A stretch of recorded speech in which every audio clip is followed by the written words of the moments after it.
Hi, George here. If you're in real estate, maybe a small business or possibly a side hustle, then you understand the importance of having good photographs. And what we have here is a fairly average, kind of a boring photograph, not very good lighting. We're going to change this, improve this, so it looks just like that. Drastic improvement, fairly easy to do, but there are a few things to watch out for when you're doing this. And we'll be starting off with just the background photos. So I'll just select all of these layers here, hit the delete key, and here's the original photo right there. Now you can get this photo and also this sky photo that we'll be using, both online, and I have links for those in the description. They're both from Pixabay and they're both free. Now if you're new to Affinity Photo and you want to learn everything about how to use this program, then the best way to do that is with my complete training course for Affinity Photo. I'll put a link for that in the description. And in there, I show you how all the tools work, all the menus work, all the panels work, everything. Very easy to use video-based tutorials. And the link is right down there at the top of the description.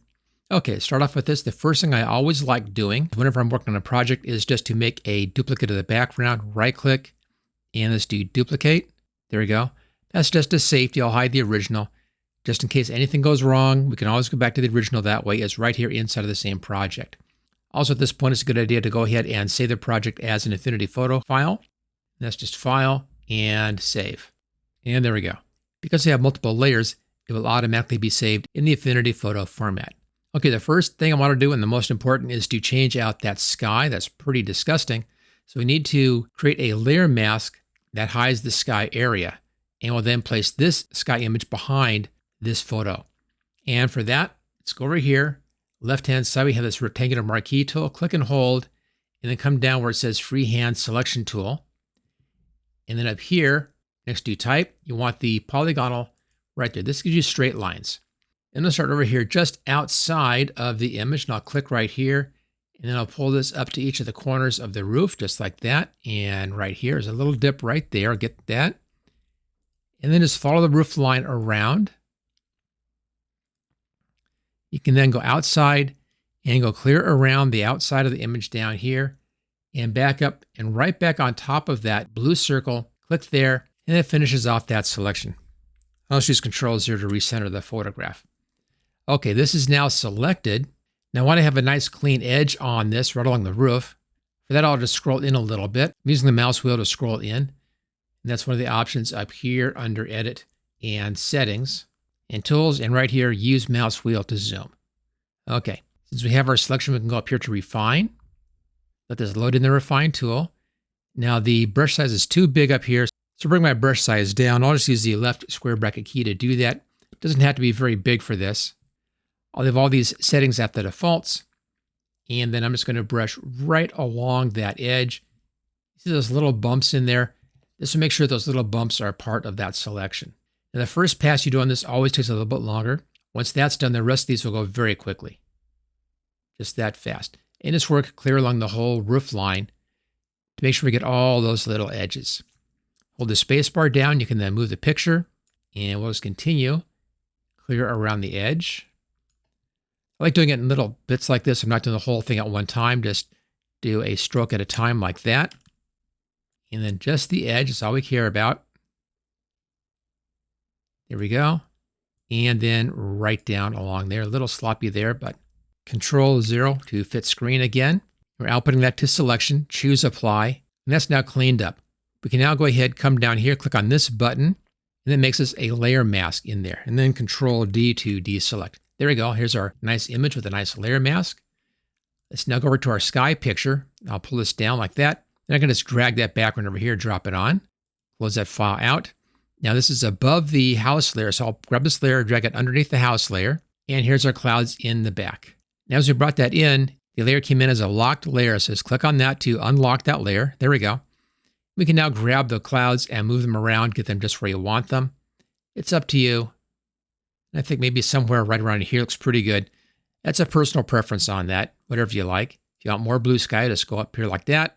That's okay. Or we can come down a little bit, maybe get some just thinner clouds in there. So it's not too heavy looking. Maybe about right there. And I think that's nice. Okay, we now need to work on the image in here and adjust our values first. So for that, come down here, click on this circle thing here. This is the adjustments. And you want levels right there. Click on that, brings up our levels control. Now to increase the contrast, bring your black level in a little bit and your white level in a little bit. That's the beginning.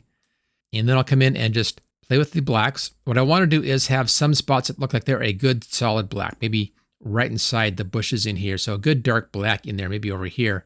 You don't want it all to be a little bit washed out like that. So you want some good crisp blacks. And just as I increase the blacks, the colors look richer at the same time. So bring it up maybe right about here. Now what I do is I tend to go back and forth like this, just kind of slide it back and forth until I find a realistic looking position. Again, this is personal preference. Don't copy the numbers. Those will change every single photograph. Just eyeball it until you get an amount that looks good. And I think that's nice. Okay, let's try the white level. Now with the white level on this, we have really bright walls in here. And there's a very little difference between this wall here and this wall here. So be sure you don't go too far or it blocks up like that and you lose that definition. So just a little bit of this. We have to have something to brighten it up, but don't go too far so it begins to burn out. Notice also as I do this, this is changing the white in here and also the whites in the clouds. We don't want that, but we'll fix that in just a bit. Just pay attention to the building and ignore the clouds for right now. And I think right around here is looking pretty good. Now gamma, this is your midtones. If I go left, it'll lighten the midtones up a little bit, and I think that actually helps. Just a little bit again. Once again, I'm just rocking it back and forth, and I think right about there, to my eye, looks pretty good. And the adjustments are working on everything beneath the adjustment. We don't want that. We only want this on this layer right beneath it. So right-click where it says Levels Adjustment, and come down here and choose Mask to Below. And there we go. The levels adjustment now is included in that one layer. So this layer has your levels and the mask and that image, and it's no longer affecting the background. So if I show and hide that, notice that the clouds stay the same. They aren't changing as I'm showing that levels adjustment right here. Okay, next thing I want to do is just to brighten our colors up a little bit. They don't need much, just a little bit. Same thing, come down here to the adjustments, and up here it says HSL. This is hue, saturation, and luminance. We care about the middle part, that S, that's your saturation. That's the middle control down here. Just a little bit more of this. Now you notice this is mostly going to be showing up in the green area. And this is because blacks and whites don't really have any color values to them, but there's a lot of color value here in the greens. So we're seeing this mostly in the foliage, which is exactly what I want.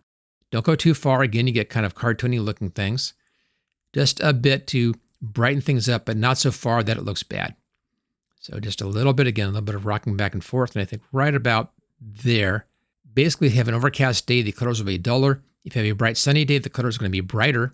And that's what I'm trying to create here is a look of brightness, look of it being a sunshiny day as opposed to an overcast day, which is kind of what the original was. Okay, and that's all looking good. Let's now take this hue, saturation, and luminance layer, right click, and again, mask to below. There we go. Okay, take a look now at your image and see if there's anything that has to be retouched. This all looks good in here. I think everything is fine. Only thing that's bothering me at all is this one lamp right there. It's leaning over to the side. This lamp is also leaning over about as much, but it's not that bad. It's away from everything. This one's right next to the tree, so it's real obvious that that one's crooked. Let's go ahead and we'll fix this one. So I'll zoom in on that. Let's go back over here to our freehand selection tool. Make sure that you're still on the polygonal selection, and we are. And then I'll make a selection just outside, just barely outside of this thing. And down and back to the beginning like that. Here's our selection. Let's copy this. So go up here to Edit and Copy, or use the Control-C keyboard shortcut. That's now copied. And then Edit and Paste, or Control-V. We have our new layer right here. Notice that the layer includes all of the adjustments in there and the layer mask, which is real nice. So we haven't lost any of that. Let's now go to our Move tool. Here it is, and then grab this dot right up here, this control handle, and let's pull that to the left and straighten this up. And I'm just eyeballing this, but I'm comparing it to the tree over here, and that looks about right. Now we're seeing the other one in behind. I don't want that. So let's hide this layer. Let's come down to this layer, and let's remove this one. For that, we're going to be using the Clone Stamp tool. Just real easy, right over here. You bring the brush size down. That's the left square bracket. And hold the Alt key down to choose a spot to clone from. If you have a line, work on that line. It makes it real easy. Let's also check the opacity up here. We want this at 100. There we go. I like hardness at 0 on this. So you have a soft edge hardness. Okay, that's all set. Alt and click. And you see there's that line. And you get this preview in here. So you can line that up. That's why I like working from lines if possible. and then begin painting in right from that point. Everything should line up just fine. You'll have to do it from each side to get a nice clean remove. There we go. I'm going to come over here and Alt-click and just finish that line here, and Alt-click, and let's finish that line there. That's good. Let's come now down here, Alt and click, and let's clean this out. This may take a few Alts and clicks in here, and just randomize where you're going from so you get kind of a random effect. Just grab from different spots, and that looks good and clean. Let's now show our new one here. There we go. And back out a little bit. Now it's looking a little bit lower contrast than the other ones. It might just be the lighting in there. These are in the sun. This one's kind of back in the shade, but it looks a little bit off because of that. Now, if I wanted to, I could come in here and straighten this one out as well. Same technique. I'm not going to bother in this video, but the same exact technique. Let's come back up here to the light layer, and let's sharpen this up a little bit. Go up to filters, come down to sharpen and unsharp mask. And I'll just increase the sharpness here. It says radius just a bit. And I think that looks better. Click apply, and then Control 0 to fit screen again. And that's looking real nice. So those are good. Again, this one's also easy to fix, but I won't bother doing that one in this video. And last thing I want to do is to put a little name down here, a little watermark for this picture. And then grab the type tool right over here. You want the one that says artistic text tool. And then click into here someplace. There's your text. I like putting in the type first, and then I can adjust the sizes and so forth afterwards. I'll just type in HTG Photo Real Estate. The type looks good, actually. And what this is up here, this is an Arial right there, and it's an Arial, looks like Arial bold, and I think that's fine. I'll use that. The size here is 12 point. You can change this to any size that you want very easily. Everything else is okay.